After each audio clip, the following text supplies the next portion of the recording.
ಆತ್ಮೀಯ ವಿದ್ಯಾರ್ಥಿಗಳೇ, ನಾವೀಗಾಗಲೇ ಜೀವಿಗಳ ಬಗ್ಗೆ ತಿಳ್ಕೊಂಡಿದ್ದೇವೆ.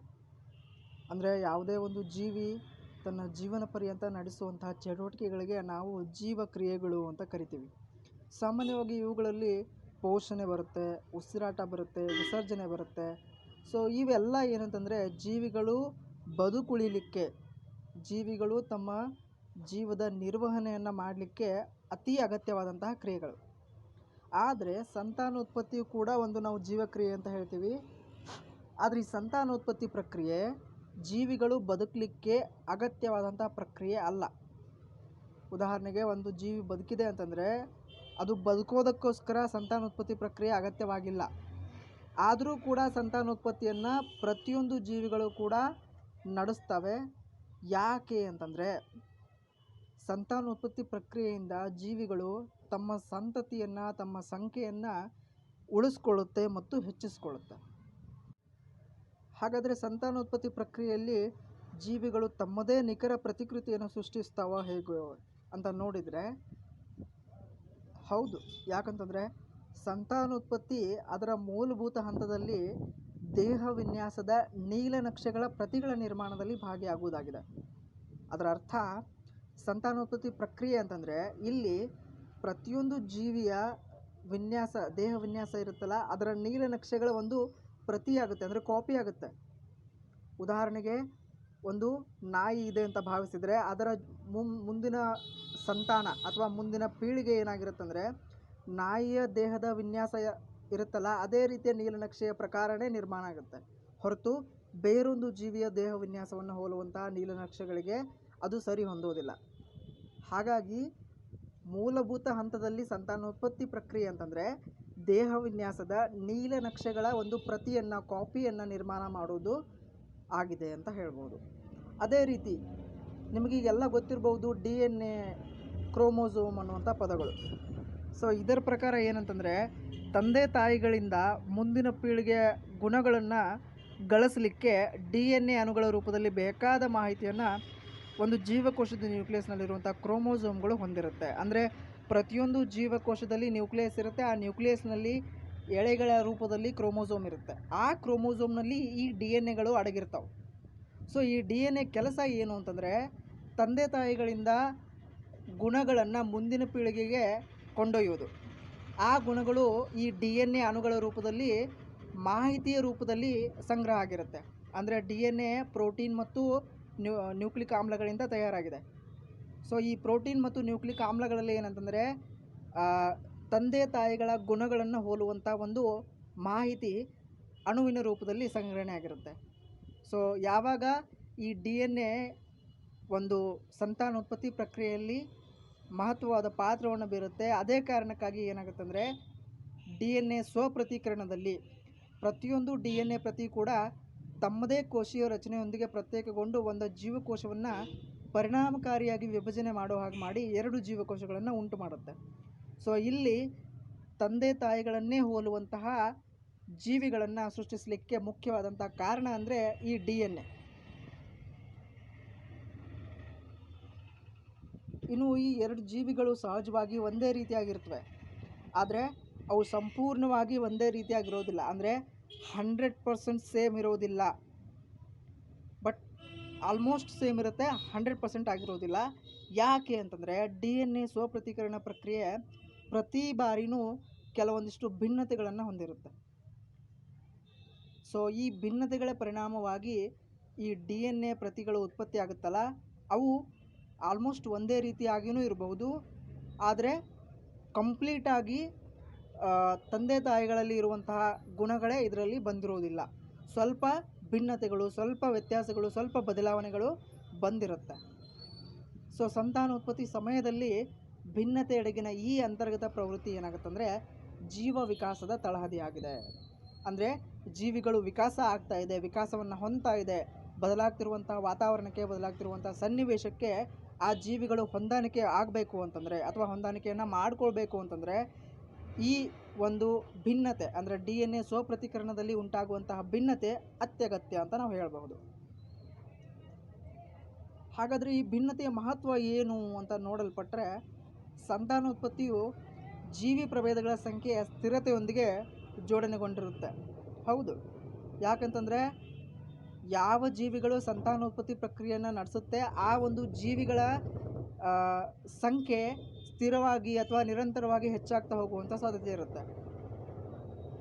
ಆದರೆ ಯಾವ ಜೀವಿಗಳು ಸಂತಾನೋತ್ಪತ್ತಿ ಪ್ರಕ್ರಿಯೆಯನ್ನು ನಡೆಸುವುದಿಲ್ಲ ಸರಿಯಾಗಿ, ಸೊ ಅಂತಹ ಒಂದು ಜೀವ ಪ್ರಭೇದಗಳ ಸಂಖ್ಯೆ ಕಡಿಮೆ ಆಗ್ತಾ ಕೊನೆಗೆ ಏನಾಗುತ್ತೆ, ಅಳಿವಿನಂಚಿಗೆ ಬಂದು ನಾಶ ಆಗಿ ಹೋಗುತ್ತೆ ಅಂತ ಹೇಳ್ಬೋದು. ಹಾಗೆ ಒಂದು ನಿರ್ದಿಷ್ಟ ಆವಾಸ ತೀವ್ರವಾದ ಬದಲಾವಣೆಗಳಿಗೆ ಗುರಿಯಾದರೆ ಆ ಆವಾಸದಲ್ಲಿ ಬದುಕ್ತಾ ಇರುವಂಥ ಜೀವಿ ಸಮುದಾಯ ನಶಿಸಿ ಹೋಗಲಿಕ್ಕೆ ಕಾರಣ ಆಗುತ್ತೆ. ಉದಾಹರಣೆಗೆ ಒಂದಿಷ್ಟು ಬ್ಯಾಕ್ಟೀರಿಯಾಗಳಿದೆ ಅಂತ ಭಾವಿಸೋಣ. ಆ ಬ್ಯಾಕ್ಟೀರಿಯಾಗಳು ಸದ್ಯಕ್ಕೆ ಸಮಶೀತೋಷ್ಣ ವಲಯದಲ್ಲಿ ಬದುಕ್ತಾ ಇವೆ. ಸೊ ವಾತಾವರಣ ಅಂದರೆ ನಿಮಗೆಲ್ಲ ಗೊತ್ತಿರ್ಬೋದು, ಜಾಗತಿಕ ತಾಪಮಾನ ಗ್ಲೋಬಲ್ ವಾರ್ಮಿಂಗ್ ಅಂತ ಏನು ಹೇಳ್ತೀವಲ್ಲ, ಅದು ದಿನೇ ದಿನೇ ಹೆಚ್ಚಾಗ್ತಾ ಬರ್ತಾ ಇದೆ. ಸೊ ಸಮಶೀತೋಷ್ಣ ವಲಯದಲ್ಲಿ ಇರುವಂಥ ಬ್ಯಾಕ್ಟೀರಿಯಾಗಳಲ್ಲಿ ಸಮಶೀತೋಷ್ಣ ವಲಯಕ್ಕೆ ಅವು ಹೊಂದಿಕೊಂಡು ಬದುಕ್ತಾ ಇರುತ್ತೆ. ಸೊ ಹೆಚ್ಚಾಗ್ತಿರುವಂಥ ಜಾಗತಿಕ ತಾಪಮಾನದಿಂದ ಏನಾಗುತ್ತೆ, ಆ ಒಂದು ವಾತಾವರಣದ ಉಷ್ಣಾಂಶ ಜಾಸ್ತಿ ಆಗುತ್ತೆ. ಸೊ ಉಷ್ಣಾಂಶ ಜಾಸ್ತಿ ಆದ ಉಷ್ಣಾಂಶಕ್ಕೆ ಹೊಂದಿಕೊಂಡು ಬದುಕುವಂಥ ಸಾಮರ್ಥ್ಯ ಆ ಬ್ಯಾಕ್ಟೀರಿಯಾಗಳಲ್ಲಿ ಇಲ್ಲ ಅಂತಂದರೆ ಆ ಎಲ್ಲ ಬ್ಯಾಕ್ಟೀರಿಯಾಗಳ ಒಂದು ಪ್ರಭೇದ ನಾಶವಾಗಿ ಹೋಗುತ್ತೆ. ಒಂದು ವೇಳೆ ಹಿಂದೆ ಇರುವಂತಹ ಜೀವಿ ಸಂತತಿಗಳಿಂದ ಏನಾದರೂ ಭಿನ್ನತೆ ಕಂಡು ಬಂದಿದ್ದರೆ, ಯಾವ ರೀತಿ ಭಿನ್ನತೆ ಅಂತಂದರೆ ಬದಲಾದಂಥ ಸನ್ನಿವೇಶಕ್ಕೆ ಹೊಂದಿಕೊಳ್ಳುವಂಥ ಭಿನ್ನತೆ. ಉದಾಹರಣೆಗೆ ಕೆಲವೊಂದಿಷ್ಟು ಬ್ಯಾಕ್ಟೀರಿಯಾಗಳಿಗೆ ಅತಿ ಹೆಚ್ಚಿನ ತಾಪಮಾನದಲ್ಲಿ ಅಂದರೆ ಅತಿ ಹೆಚ್ಚು ಉಷ್ಣಾಂಶ ಇರುವಂತಹ ಪ್ರದೇಶದಲ್ಲಿ ಬದುಕಲಿಕ್ಕೆ ಸಾಧ್ಯವಾಗುವಂಥ ಒಂದು ಕ್ಷಮತೆಯನ್ನು ಕೊಡೋದು. ಸೊ ಆ ರೀತಿ ಕ್ಷಮತೆಯನ್ನು ಅಥವಾ ಭಿನ್ನತೆಯನ್ನು ಏನಾದರೂ ಬ್ಯಾಕ್ಟೀರಿಯಾಗಳ ಗುಂಪು ಅಂದರೆ ಮುಂದಿನ ತಲೆಮಾರಿನ ಬ್ಯಾಕ್ಟೀರಿಯಾಗಳ ಗುಂಪು ಪಡ್ಕೊಂಡು ಬಂದಿದ್ದರೆ ಅವು ಆ ಬದಲಾದಂಥ ಉಷ್ಣಾಂಶವನ್ನು ಹೊಂದಿದಂಥ ವಾತಾವರಣಕ್ಕೆ ಹೊಂದಿಕೊಂಡು ಬದುಕುಳಿಲಿಕ್ಕೆ ಸಾಧ್ಯವಾಗುತ್ತೆ ಮತ್ತು ಸಂತಾನೋತ್ಪತ್ತಿಯನ್ನು ನಡೆಸಿ ತಮ್ಮ ಸಂತತಿಯನ್ನು ಉಳಿಸ್ಕೊಳ್ಳಿಕ್ಕೂ ಸಾಧ್ಯ ಆಗುತ್ತೆ. ಒಂದು ವೇಳೆ ಏನಾದರೂ ಅವುಗಳಲ್ಲಿ ಈ ರೀತಿ ಭಿನ್ನತೆ ಕಂಡು ಬರದೇ ಹೋಗಿದ್ರೆ ಆ ಜೀವಿಗಳೆಲ್ಲ ಸಂಪೂರ್ಣವಾಗಿ ನಶಿಸಿ ಹೋಗ್ತಿದ್ದು. ಹಾಗೆ ಏನಾಗುತ್ತೆ, ಈ ಭಿನ್ನತೆ ಕೆಲವು ವೇಳೆ ಪ್ರಭೇದಗಳು ಬದುಕುಳಿಲಿಕ್ಕೆ ಉಪಯುಕ್ತವಾಗಿದೆ ಅಂತ ನಾವು ಹೇಳಬಹುದು. ಸೊ ಸಾಮಾನ್ಯವಾಗಿ ಸಂತಾನೋತ್ಪತ್ತಿ ಪ್ರಕ್ರಿಯೆಯಲ್ಲಿ ಮುಖ್ಯವಾಗಿ ಎರಡು ವಿಧ. ಒಂದು ಅಲೈಂಗಿಕ ಸಂತಾನೋತ್ಪತ್ತಿ, ಇನ್ನೊಂದು ಲೈಂಗಿಕ ಸಂತಾನೋತ್ಪತ್ತಿ. ಸಾಮಾನ್ಯವಾಗಿ ಯಾವ ಸಂತಾನೋತ್ಪತ್ತಿಯಲ್ಲಿ ಹೊಸ ಪೀಳಿಗೆಗಳು ಒಂದೇ ಒಂದು ಜೀವಿಯಿಂದ ಸೃಷ್ಟಿಯಾಗಿರ್ತವೆ ಆ ರೀತಿಯ ಒಂದು ಸಂತಾನೋತ್ಪತ್ತಿ ವಿಧವನ್ನು ನಾವು ಅಲೈಂಗಿಕ ಸಂತಾನೋತ್ಪತ್ತಿ ಅಂತ ಹೇಳ್ತೀವಿ. ಅಂದರೆ ಒಂದೇ ಒಂದು ಜೀವಿಯಿಂದ ಹೊಸ ಜೀವಿಯ ಸೃಷ್ಟಿಯಾಗುತ್ತೆ, ಹೊಸ ಜೀವಿಯ ಉಗಮ ಆಗುತ್ತೆ.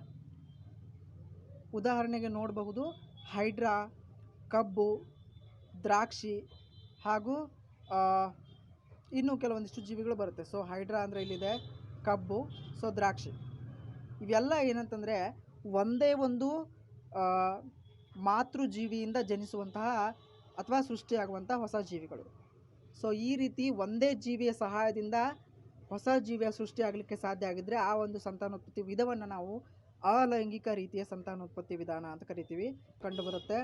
ಸಾಮಾನ್ಯವಾಗಿ ಪ್ಲಾಸ್ಮೋಡಿಯಂ ಅನ್ನುವಂಥ ಜೀವಿ, ಮಲೇರಿಯಾ ರೋಗದ ಒಂದು ಪರೋಪಜೀವಿಯಾದಂಥ ಪ್ಲಾಸ್ಮೋಡಿಯಂ, ಇದು ಏಕಕಾಲಕ್ಕೆ ಅನೇಕ ಜೀವಕೋಶಗಳನ್ನು ಅಥವಾ ಅನೇಕ ಮರಿಗಳನ್ನು ಸೃಷ್ಟಿಸುತ್ತೆ ಅಂತ ಹೇಳ್ಬೋದು. ಹೇಗೆ ಅಂತಂದರೆ ಒಂದೇ ಒಂದು ಜೀವಕೋಶ ಪ್ರಬುದ್ಧಾವಸ್ಥೆಯನ್ನು ತಲುಪಿದ ನಂತರ ಕೇವಲ 2 ಸಮಭಾಗಗಳಾಗಿ ವಿಭಜನೆ ಆಗುವುದರ ಬದಲು ಸುಮಾರು ಭಾಗಗಳಾಗಿ ವಿಭಜನೆ ಆಗಿ ಸುಮಾರು ಜೀವಿಗಳಿಗೆ ಏಕಕಾಲಕ್ಕೆ ಜನ್ಮ ನೀಡುತ್ತೆ ಅಂತ ನಾವು ಹೇಳಬಹುದು.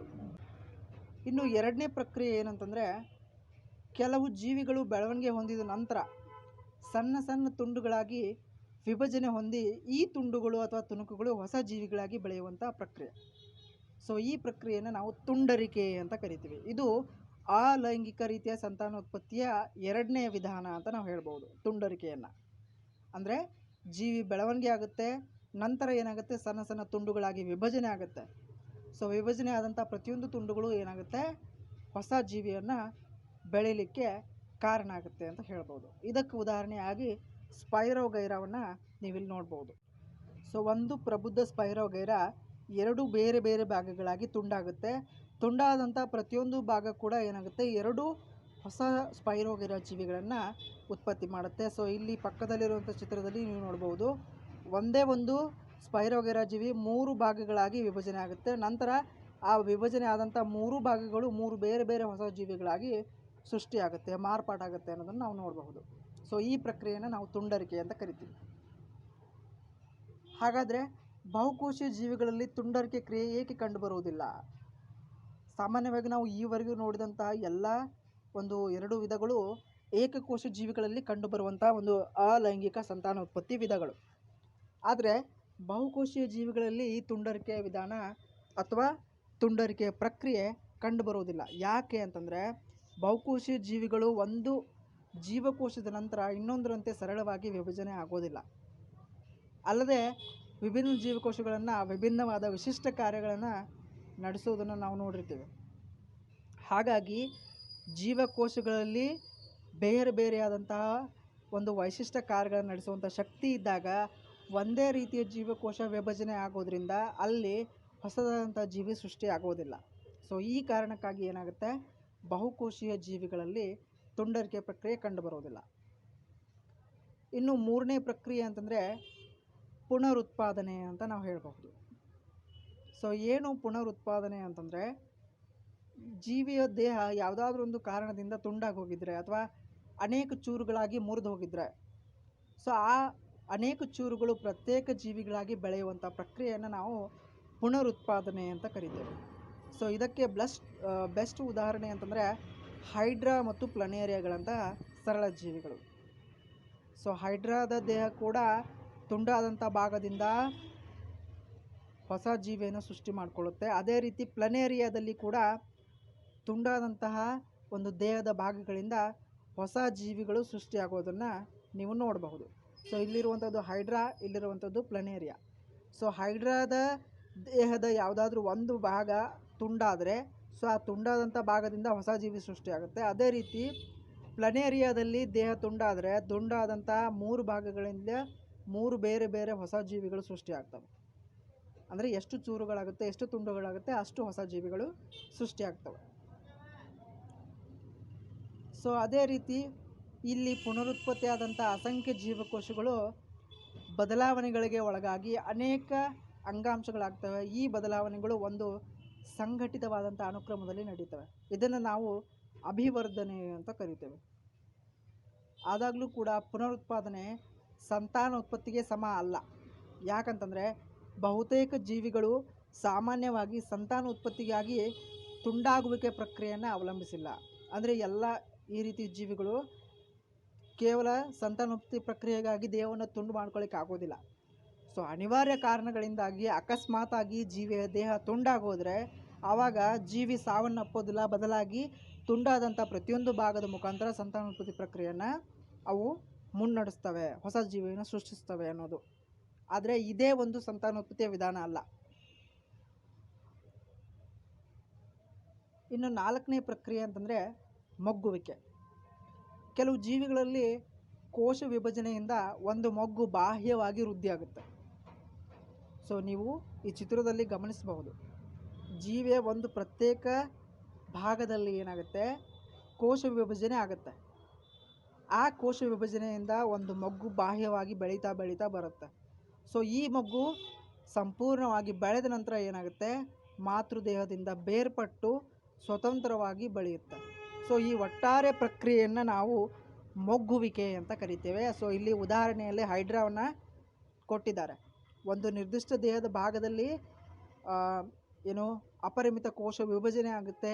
ಸೊ ಅಲ್ಲಿ ಏನಾಗುತ್ತೆ, ಮೊಗ್ಗು ಉಂಟಾಗುತ್ತೆ. ಆ ಮೊಗ್ಗು ಏನಾಗುತ್ತೆ, ಜೀವಿಯ ಬೆಳವಣಿಗೆಗೆ ಕಾರಣ ಆಗಿ ಸಂಪೂರ್ಣವಾಗಿ ಪ್ರಬುದ್ಧವಾಗಿ ಬೆಳೆಯುವವರೆಗೂ ಬಿಟ್ಟು ಕೊನೆಗೆ ಏನಾಗುತ್ತೆ, ಅದು ಮಾತೃದೇಹದಿಂದ ಬೇರ್ಪಟ್ಟು ಹೊಸದಾದಂಥ ಒಂದು ಸ್ವತಂತ್ರ ಜೀವಿಯಾಗಿ ಬೆಳೆಯುತ್ತೆ ಅಂತ ಹೇಳಬಹುದು. ಕಾಯಜ ರೀತಿಯ ಸಂತಾನೋತ್ಪತ್ತಿ ಅಂತ ಕರಿತೇವೆ. 5ನೇ ಒಂದು ಅಲೈಂಗಿಕ ಸಂತಾನೋತ್ಪತ್ತಿಯ ವಿಧ. ಸೊ ಇಲ್ಲೇನಾಗುತ್ತೆ ಅಂದರೆ ಸಸ್ಯಗಳ ಬೇರು, ಕಾಂಡ ಮತ್ತು ಎಲೆಗಳಂತಹ ಭಾಗಗಳು ಹೊಸ ಸಸ್ಯಗಳಾಗಿ ಬೆಳೆಯುವ ಪ್ರಕ್ರಿಯೆಯನ್ನು ನಾವು ಕಾಯಜ ಸಂತಾನೋತ್ಪತ್ತಿ ಅಥವಾ ಕಾಯಜ ರೀತಿಯ ಸಂತಾನೋತ್ಪತ್ತಿ ಅಂತ ಕರಿತೇವೆ. ಸೊ ಇದಕ್ಕೆ ಉದಾಹರಣೆಯಾಗಿ ಕಬ್ಬು, ಗುಲಾಬಿ, ದ್ರಾಕ್ಷಿ, ಬಾಳೆ, ಕಿತ್ತಳೆ ಹೀಗೆ ಹಲವಾರು ಉದಾಹರಣೆಗಳನ್ನು ನಾವು ಕೊಡಬಹುದು. ಸೊ ಈ ಎಲ್ಲ ರೀತಿಯ ಸಸ್ಯಗಳನ್ನು ನಾವು ಅವುಗಳ ಬೇರುಗಳನ್ನು ಬಳಸ್ಕೊಂಡು, ಅವುಗಳ ಕಾಂಡಗಳನ್ನು ಬಳಸ್ಕೊಂಡು, ಹಾಗೆ ಅವುಗಳ ಎಲೆಗಳನ್ನು ಬಳಸ್ಕೊಂಡು ನಾವು ಅಭಿವೃದ್ಧಿ ಮಾಡಬಹುದು, ಹೊಸ ಜೀವಿನ ಸೃಷ್ಟಿಸಬಹುದು. ಅದೇ ರೀತಿ ಈ ಕಾಯಜ ರೀತಿಯ ಸಂತಾನೋತ್ಪತ್ತಿಯ ಈ ಲಕ್ಷಣವನ್ನು ನಾವು ಲೇಯರಿಂಗ್ ಅಥವಾ ಕಸಿ ಮಾಡುವಿಕೆ ಅಂತ ವಿಧಾನಗಳಲ್ಲಿ ಕೃಷಿ ಉದ್ದೇಶಕ್ಕಾಗಿ ಕಬ್ಬು, ಗುಲಾಬಿ ಅಥವಾ ದ್ರಾಕ್ಷಿಗಳಂಥ ಅನೇಕ ಸಸ್ಯಗಳನ್ನು ಬೆಳೆಸಲಿಕ್ಕೆ ನಾವು ಬಳಸ್ತೀವಿ ಈ ವಿಧಾನವನ್ನು ಅಂತ ಹೇಳ್ತೀವಿ. ಅಂದರೆ ಈ ಕಾಯಜ ರೀತಿಯ ಸಂತಾನೋತ್ಪತ್ತಿಯ ಲಕ್ಷಣವನ್ನು ನಾವು ಕಸಿ ಮಾಡುವಿಕೆ ಅಥವಾ ಲೇಯರಿಂಗ್ ಅಂತ ಕರಿತೀವಿ. ಸೊ ಇದರ ಒಂದು ಮಹತ್ವ ಏನು ಅಂತಂದರೆ, ಕಾಯಜ ರೀತಿಯ ಸಂತಾನೋತ್ಪತ್ತಿಯಿಂದ ಬೆಳೆಸಿದಂಥ ಸಸ್ಯಗಳು ಬೀಜಗಳಿಂದ ಬೆಳೆಸಿದಂಥ ಸಸ್ಯಗಳಿಗಿಂತ ಬಹಳ ಮುಂಚಿತವಾಗಿ ಹೂಗಳನ್ನು ಮತ್ತು ಹಣ್ಣುಗಳನ್ನು ಬಿಡುತ್ತೆ. ಇದು ಮೊದಲನೇ ಪ್ಲಸ್ ಪಾಯಿಂಟು. ಇನ್ನು ಎರಡನೇದು ಏನಂತಂದರೆ, ಬಾಳೆ, ಕಿತ್ತಳೆ, ಗುಲಾಬಿ ಮತ್ತು ಮಲ್ಲಿಗೆಗಳಂತಹ ಬೀಜಗಳನ್ನು ಉತ್ಪತ್ತಿ ಮಾಡುವ ಸಾಮರ್ಥ್ಯವನ್ನು ಕಳೆದುಕೊಂಡಂಥ ಸಸ್ಯಗಳಲ್ಲಿ ಈ ರೀತಿಯ ಕಾಯಜ ರೀತಿಯ ಸಂತಾನೋತ್ಪತ್ತಿ ವಿಧಾನ ಸಂತಾನೋತ್ಪತ್ತಿಯನ್ನು ಸಾಧ್ಯವಾಗಿಸುತ್ತೆ. ಉದಾಹರಣೆಗೆ ಈ ಬಾಳೆ, ಕಿತ್ತಳೆ, ಗುಲಾಬಿ ಮತ್ತು ಮಲ್ಲಿಗೆ ಅಂಥ ಸಸಿಗಳಲ್ಲಿ ನೀವು ಬೀಜಗಳನ್ನು ನೋಡಿರೋದಿಲ್ಲ. ಅಂದರೆ ಆ ಒಂದು ಸಸಿಗಳು ಬೀಜಗಳನ್ನು ಉತ್ಪತ್ತಿ ಮಾಡುವಂಥ ಸಾಮರ್ಥ್ಯವನ್ನು ಕಳ್ಕೊಂಡಿರುತ್ತೆ. ಹಾಗಾದರೆ ಆ ಸಸ್ಯಗಳಿಂದ ನಾವು ಮುಂದಿನ ಒಂದು ಸಂತತಿಯನ್ನು ಅಥವಾ ಇನ್ನೊಂದು ಸಸ್ಯವನ್ನು ಹೇಗೆ ಉತ್ಪತ್ತಿ ಮಾಡ್ಬೋದು, ಹೇಗೆ ಸಂತಾನೋತ್ಪತ್ತಿ ಮುಖಾಂತರ ಬೆಳೆಸ್ಬೋದು ಅಂದರೆ, ಅವುಗಳನ್ನು ಈ ಕಾಯಜ ರೀತಿಯ ಸಂತಾನೋತ್ಪತ್ತಿ ವಿಧಾನದಿಂದ ನಾವು ಸಂತಾನೋತ್ಪತ್ತಿಯನ್ನು ಮಾಡಬಹುದು ಅಂತ ಹೇಳ್ಬೋದು. ಅದೇ ರೀತಿ ಈ ಕಾಯಜ ರೀತಿಯ ಸಂತಾನೋತ್ಪತ್ತಿಯ ಇನ್ನೊಂದು ಅನುಕೂಲ ಅಂತಂದರೆ, ಉತ್ಪತ್ತಿಯಾದಂತಹ ಎಲ್ಲ ಸಸ್ಯಗಳು ಆನುವಂಶೀಯವಾಗಿ ಪೋಷಕ ಸಸ್ಯವನ್ನು ಅವುಗಳ ಎಲ್ಲ ಲಕ್ಷಣಗಳೊಂದಿಗೆ ಬಹುಮಟ್ಟಿಗೆ ಹೋಲ್ತವೆ. ಉದಾಹರಣೆಗೆ ಒಂದು ಸಸಿಯನ್ನು ನಾವು ಬೀಜವನ್ನು ನಾಟೋದ್ರ ಮುಖಾಂತರ ಬೆಳೆಸ್ತೇವೆ, ಇನ್ನೊಂದು ಸಸಿಯನ್ನು ಈ ಕಾಯಜ ರೀತಿಯ ಸಂತಾನೋತ್ಪತ್ತಿಯಿಂದ ಬೆಳೆಸ್ತೇವೆ. ಆವಾಗ ಬೀಜಗಳಿಂದ ಉತ್ಪಾದನೆ ಮಾಡಿದಂಥ ಸಸಿ ಸ್ವಲ್ಪ ಮಾತೃ ಸಸ್ಯದಿಂದ ಬಹಳಷ್ಟು ಭಿನ್ನತೆಗಳನ್ನು ಹೊಂದಿರುತ್ತೆ. ಆದರೆ ಕಾಯಜ ರೀತಿಯ ಸಂತಾನೋತ್ಪತ್ತಿಯಿಂದ ಬೆಳೆಸಿದಂಥ ಸಸಿ ಅದರ ಮಾತೃ ಸಸ್ಯಕ್ಕೆ ಆಲ್ಮೋಸ್ಟ್ ಆಲ್ ಹೋಲಿಕೆಯನ್ನು ಹೊಂದಿರುತ್ತೆ, ಆಲ್ಮೋಸ್ಟ್ ಆಲ್ ಸಾಮ್ಯತೆಯನ್ನು ಹೊಂದಿರುತ್ತೆ ಅಂತ ನಾವು ಇಲ್ಲಿ ಹೇಳಬಹುದು.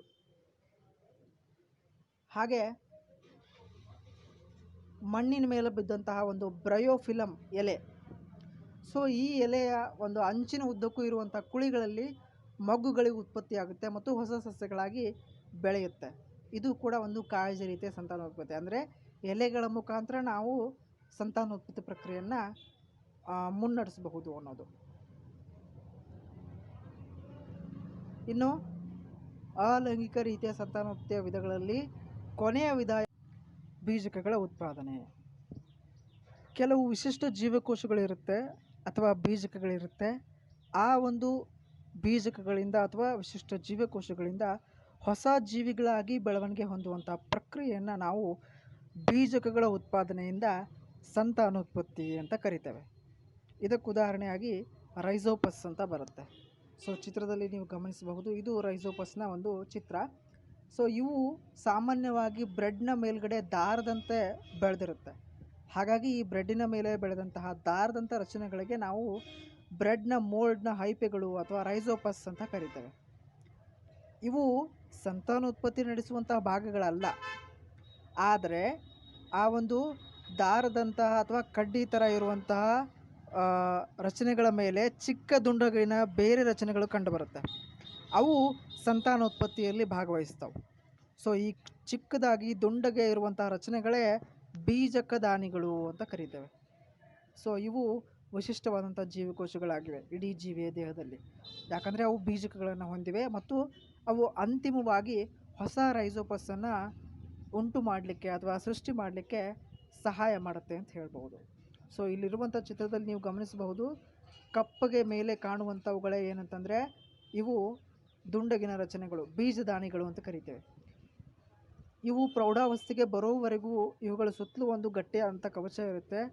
ಪ್ರೌಢಾವಸ್ಥೆಗೆ ಬಂದ ಮೇಲೆ ಒಂದು ವೇಳೆ ಇವುಗಳು ಏನಾದರೂ ತೇವಾಂಶ ಭರಿತವಾದಂಥ ವಾತಾವರಣಕ್ಕೆ ಅಥವಾ ತೇವಾಂಶಕ್ಕೆ ತೆರೆದುಕೊಂಡ್ರೆ, ಸೊ ಆವಾಗ ಏನಾಗುತ್ತೆ, ಬೀಜಕ ದಾನಿಗಳಿಂದ ಅಂದರೆ ಬೀಜಕ ದಾನಿಗಳು ಹೊಸದಾದಂಥ ಒಂದು ರೈಸೋಪಸ್ಸನ್ನು ಸೃಷ್ಟಿ ಮಾಡಲಿಕ್ಕೆ ಕಾರಣವಾಗುತ್ತೆ ಅಂತ ಹೇಳಬಹುದು.